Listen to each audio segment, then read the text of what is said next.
Hello everyone, I'm Chester44 and welcome to this Let's Play Blades of Avernum. Last episode, we happened to be making our way further in.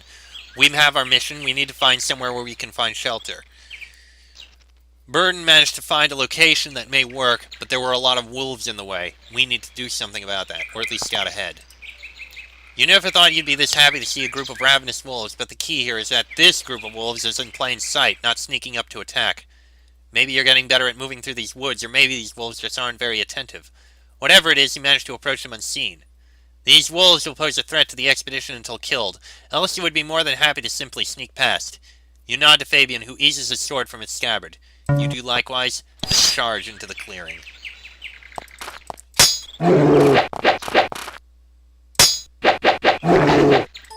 The noise of your fight has attracted some more starving carnivores.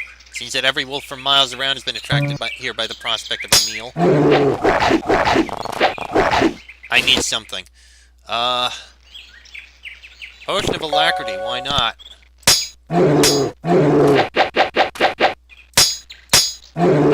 Seems like a good idea. The wargs are the big threat.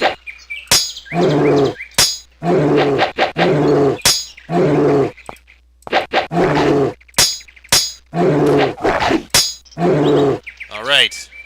I think that was worth it. I guess I should pick up the ragged pelt. There! This looks like a patch of corral flowers, a valuable magical reagent that thrives in the mountains. These flowers, however, don't look quite ripe. Ow! I knew there was something we could use. That looks like the cave we need. Fabian stops you.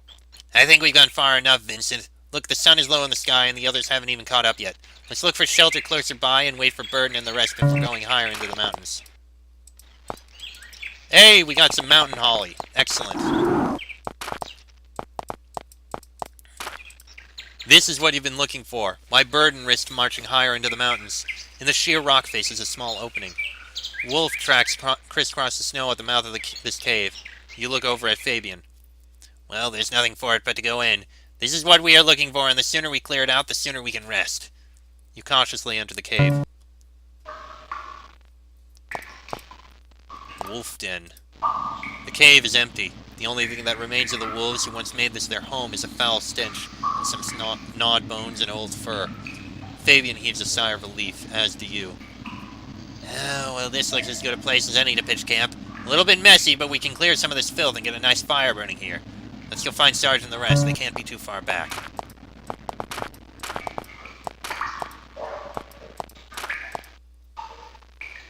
I'm wondering what's in here. Oh! This large blue mushroom is clearly a frost shroom. This strain of fungus thrives in this cold climate, but you've encountered it in the lowlands as well, and know that it is useful in purging the body of toxins. You carefully carve out the base of the mushroom, discarding the large cap. Only the base is useful, which is unfortunate since it makes up such a small portion of the shroom.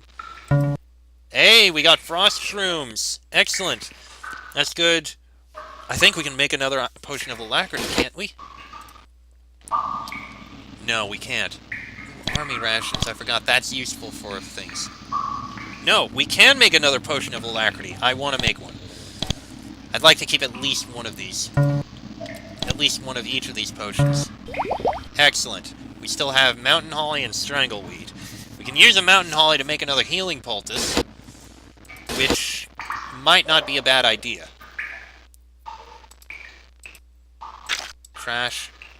An inch-thick layer of ice is formed over this corpse, which would explain why the wolves haven't completely devoured it. The body is of a human soldier wearing the armor of an Empire soldier. The armor has been worn by the elements and is hard to identify.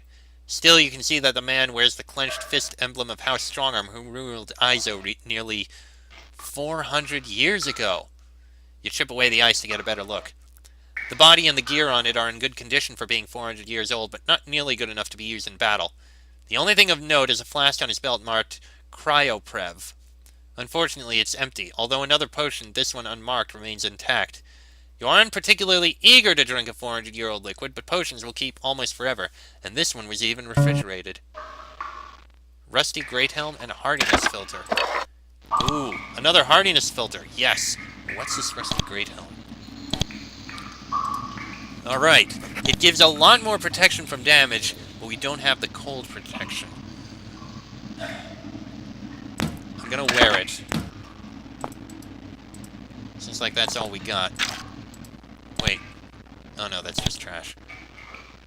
Does this fur do anything? No. Alright. Now we have to head back. Hey. You are freezing! Alright, let's head back. You are exhausted. Fabian suddenly picks up his head. Hey Vince, you hear that? You shake your head, but you didn't. That's them. I hear Burden's voice. Surely you heard it that time. You didn't, but Fabian doesn't bother waiting for your response before he starts shouting in a loud voice to announce yourselves to your friends. You cross your fingers and hope that your friend didn't just give away your position to an enemy. Yeah, let's hope, alright. As you draw closer, you hear faint voices, and soon you can identify them as your friends. You let your breath out. Seems Fabian just has better ears than you. The first you see of the group is Sir Rowley's bright red shirt. Rowley is about 15 feet ahead of the rest of the group. Behind him stands Private Every with Jamie leaning on him for support. Orin, on the other hand, has to almost drag Ainsley. Rowley trots over to you. Well, what happened? We heard wolf howls, and I kept telling Sergeant Buren that we had to catch up with you, but, well... He trails off when he realizes Burden and Erasmus have approached within earshot. Make your report. By the time you disentangle yourself from Rowley, Burden has crossed over to talk. You make your report, telling her of the wolves, your battle, and ultimately of finding the cave. She nods when you tell her about the cave and turns to Erasmus. You have not led us wrong. I thank you for your advice. Vincent, lead the way to this cave. The sooner we settle in, the better. I think I feel the weather starting to turn. Fabian leaps into the conversation. I'll do the honors, Sarge. This way. Fabian marches away, closely followed by the rest of the group. You are soon left standing alone. Why'd they leave me alone like this, huh? Still can't take that. Wait. Ooh. Hey, we got some more icicle moss. Excellent. Icicle moss, mountain holly, and strangleweed. I could make another rejuvenation potion. Which I do like that idea.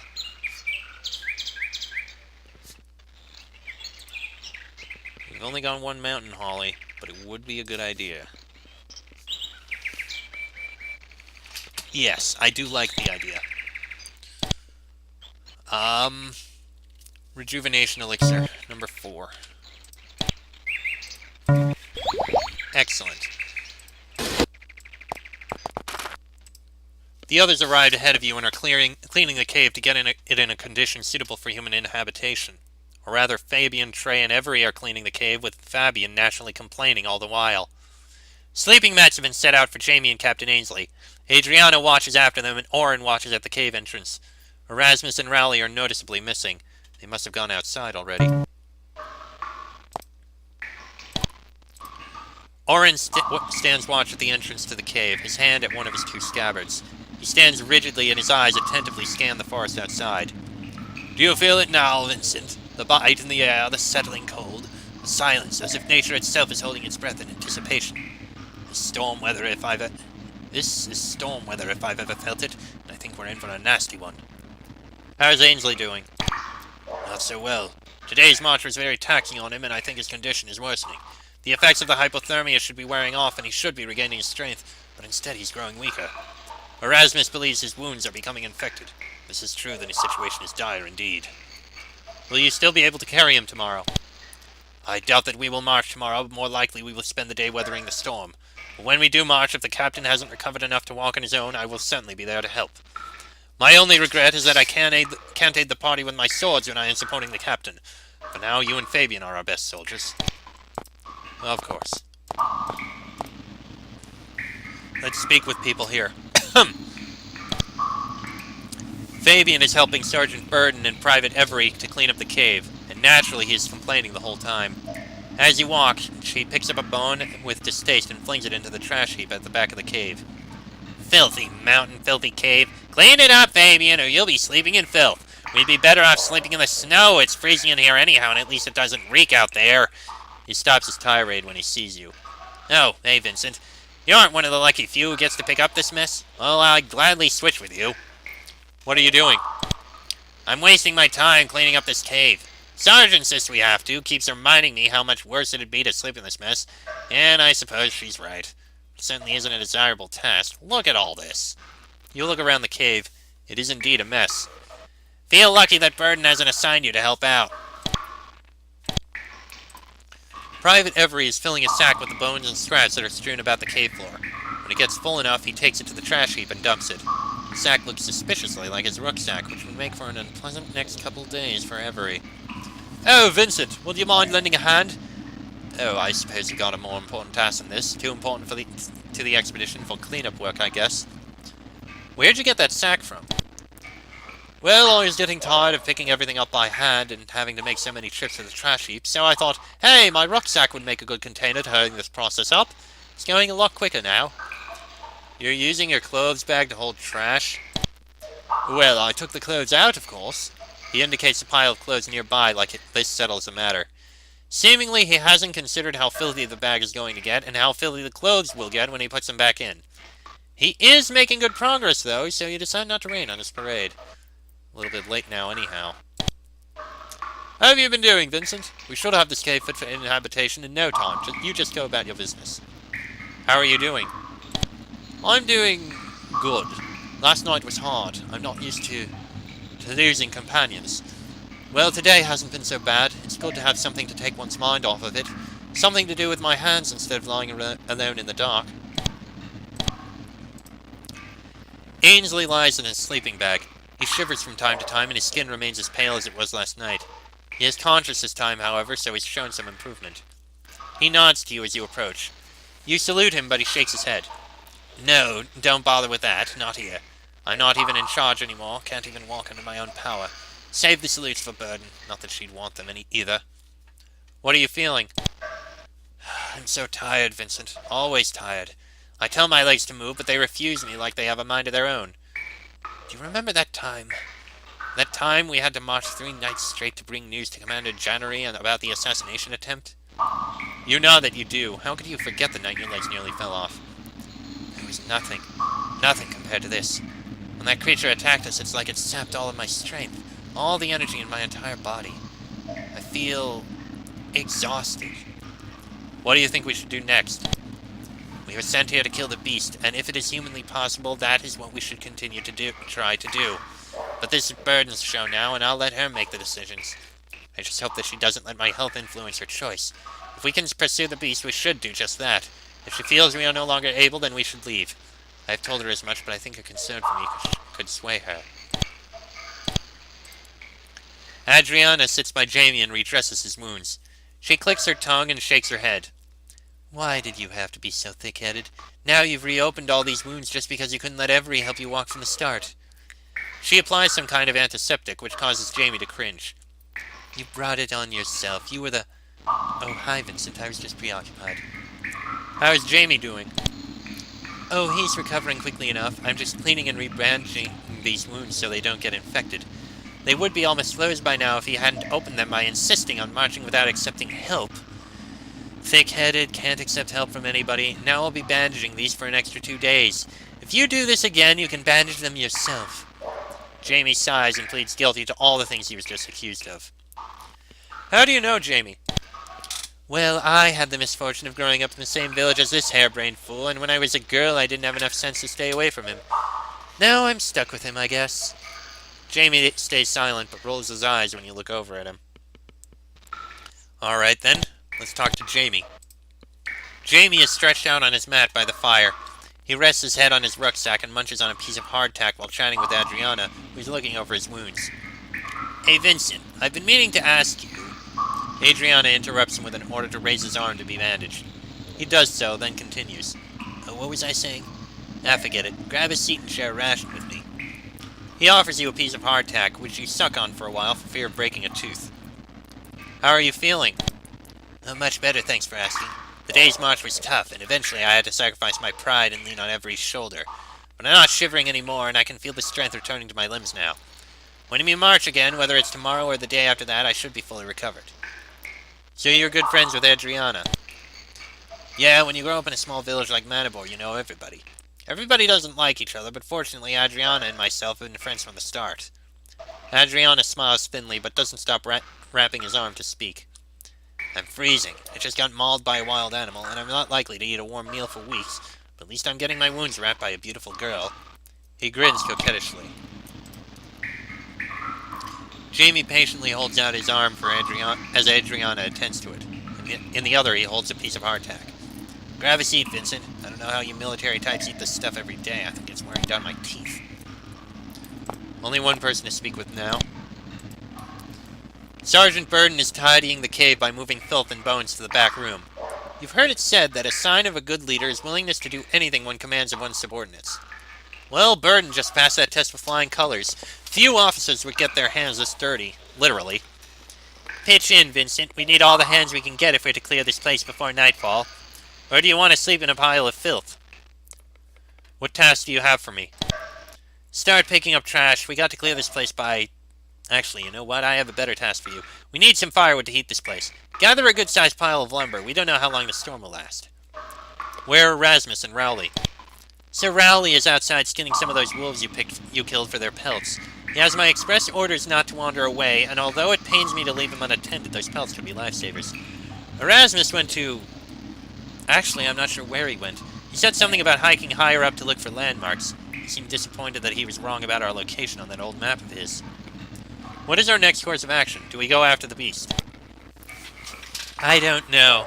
Tonight and perhaps tomorrow we have already been decided for us. We can't move in a snowstorm. But after that, what next? The beast is why we were sent here. Should we abandon pursuit just because we lost a man? The captain. Burden bites her lip nervously as she watches the sleeping figure. The captain's condition could be the deciding factor. If he continues to worsen, then I must choose somebody to take him down to Manibor. If that happens, should I split the group so some of us can pursue the beast or retreat together? I don't know, and the list of possible situations goes on and on. It's best to make the decision when the time comes and you know all the facts. I have to agree with that. Oh, he's just standing there. Oh, there he goes. Alright. Let me save and then I'll go out to look for wood. Alright, let's head out. Received a new quest. Orin stops you as you are about to leave the cave. I hear that Burden has assigned you to gather firewood. Allow me to offer some advice. Don't bother with pine wood, it's worthless. You ask him why. After all, pine trees are the only thing growing up here. Do you remember how smoky the fire was last night? Well, a fire like that in a cave, or a snowed-in cave for that matter, would choke us. Some good oak or ash is really what we need. Good, clean-burning wood. Where the hell am I going to find an oak tree up here? I didn't see anything but pine trees during the day's march, so don't bother looking there. Higher into the mountains, that's where you can find them. Trust me, they can grow in the mountains in a friendly location protected from wind or snowdrifts. You begin to turn away when he adds, some of those wolves you killed earlier looked like wargs. Nasty creatures bred by hobgoblins for their ferocity and strength. Well, if they are wild wargs, then that means they escaped from somewhere, so just be careful if you see any hobgoblins. Alright, thanks. I will keep that in mind. Sorry about the cut, the phone decided to ring. Anyway. Let me see. Still don't look quite ripe. Damn. Already exhausted that. Rowley crouches on the ground and saws on a wolf carcass with his hunting knife. It's a rather grisly process. Then again, killing the animal was no picnic either. He stands to speak with you, wiping the blood from his hands before smoothing his shirt and rearranging his cloak. Greetings! You really did a number on these wolves. It's too bad I wasn't there to help out. What are you doing out here? I'm skinning these wolves. It would be a shame to have perfectly good blankets out here, and have nothing to cover up with during the snowstorm. Yeah, some of these wolves will give a good pelt. I mean, look at the size of this one. That's a dire wolf if my eyes have ever beheld one, and trust me, they have. This one will make a good thick blanket. Do you think we'll be able to kill the beast? Despite Sergeant Burden's incompetence and failure to act, it doesn't look like all is lost. Look how skinny these wolves are. If hunting in this area are this poor, then the beast will be starving as well.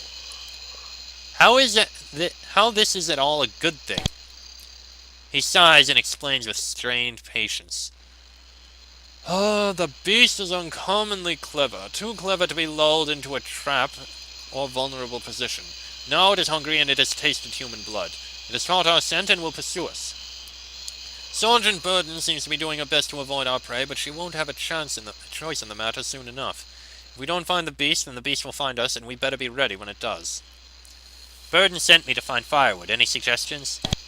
My advice? Well, Oren was right. You can't burn pine wood in a cave with poor ventilation. So if you look higher in the mountains, keep your sword loose in its scabbard. As you've already seen, the beast isn't the only danger up here. Of course, we will do so. You hike higher into the mountains, keeping your eyes open for any suitable firewood. You don't see any, but what you do see is a blue-robed figure a bit further ahead. Looks like you found where Erasmus went to. Erasmus? Ah, good. Icicle moss. And I see some more herbs up there. Alright, let's go.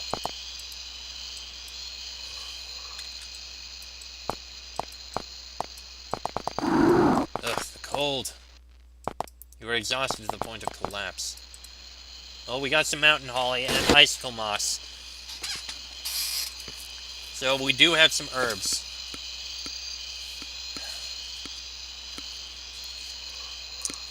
I could make another fire drought, which looks like it would be a good idea, but let's speak with Erasmus. Erasmus stands reading from one of his books by the light of the setting sun. A rucksack containing his belongings, mostly books, lies on the snow, with the top open. You know, when we first got to these mountains, I thought, the sooner we leave here, the better. But the place grows on you in a strange way. My head feels clearer than it ever did. I could sit and think for hours out here in the silence. We'll kill the beast, and then this will be a place where a man can live in peace. Where the people of Manibor can live in peace. Don't forget that's why we're here, Vincent. Don't forget why we're suffering up here. What are you doing out here? Reading. I do a lot of reading, in case you hadn't noticed, and I always do my best thinking in silence. I can read anywhere, even on the move. You learn that kind of stuff when you teach 5 classes a day on opposite ends of the school. You can take in information that way, but only at a place like this do you do your best thinking. This is the type of place where you get those thoughts that stick. Thoughts that... Well, I'm boring you now. What are we going to do next? We'll weather this storm, then go from there. It is Sergeant Burden's decision in the end. I have been advising her lately, but the decisions are hers. We'll see how Captain Ainsley is doing, and whether I can figure out where we are on this map. I could have sworn I knew where we were on it. We found a cave for the night, so it wasn't catastrophic, but it could have been. How is Ainsley doing? I gave him a quick look before I left camp, just to make sure he wasn't in any immediate danger. He wasn't improving like a hypothermia victim should after his core warms up and circulation is restored. It should just be a matter of recuperating. I think the problem is his wounds, which I originally thought wouldn't be life-threatening. I cleaned and wrapped them yesterday, but I think they may be becoming infected. I have a recipe for a poultice for treating wounds, animal bites particularly, that can be prepared from holly and Epsom salts. Well, I have the salts, and I was hoping you could find some holly for me. Sure, how do I find them? Well, what I need for this poultice are the ripe berries. Those are the ones with the healing properties. Ripe berries are a dark purple or wine color. The unripe ones are a bright red. Forget those, they're useless. He shows you a sketch of the holly plant in one of his many books. Bring me some ripe holly berries, and I can make a poultice that can clear up that infection. You're still on that map. Why don't you just forget about it? It's a mad fancy to begin with, and I should just forget about it, but the promise of new knowledge, of finding that watchtower and seeing it for myself, is too appealing. The Empire has never been particularly forthcoming about their affairs, and although it is known that Amansul was destaffed when the mines closed, it has been proposed that some of the researchers remain behind. Anyhow, I was hoping you could help me identify some landmarks. I would really appreciate it if you're headed up the mountain. Yeah, sure. What landmark is it you're looking for? Well, I've been rethinking some of my assumptions. Jamie had told me they found a great cliff with a river running through the bottom. Well, that is here on the map. He holds up the inscrutable map and points to a glyph on it. I think I overestimated how far up we went yesterday. I just can't imagine how we could be anywhere else on this map. He shakes his head in frustration. Anyhow, if I'm correct, there should be a peak up ahead called Condor Height. If you can find it, then I'll know we're in the right place. I'll be returning to camp soon. It's getting too dark to read. I'm looking for firewood. Any advice? If you're going higher into the mountains alone, then beware. Some of those wolves you killed looked like they had warg blood in them, which would mean they escaped from a hobgoblin camp. Hobgoblins are nasty, useless, uncivilized creatures. The only things I've ever found interesting about them is how they tame and breed wargs. Really quite an accomplishment, and naturally, they use them to create further evil. Alright, the ripe berries. We do have some holly. Do we have some? No, he wants that holly berries. Holly and Epsom salts. Okay, he needs the berries from Holly, which we don't have. Do we? I could have sworn we do. Alright, well, we should probably take some things at the moment, but you know what? I'm going to end this episode here. A little short, perhaps, but we've just spoken with everyone, and we need to continue on with our explorations to find wood and holly. This will take some time, so we'll do that in the next episode. Till then, I'm Chesic44, that is Vincent. This has been a Blades of Avernum Let's Play, and I shall see you all next time.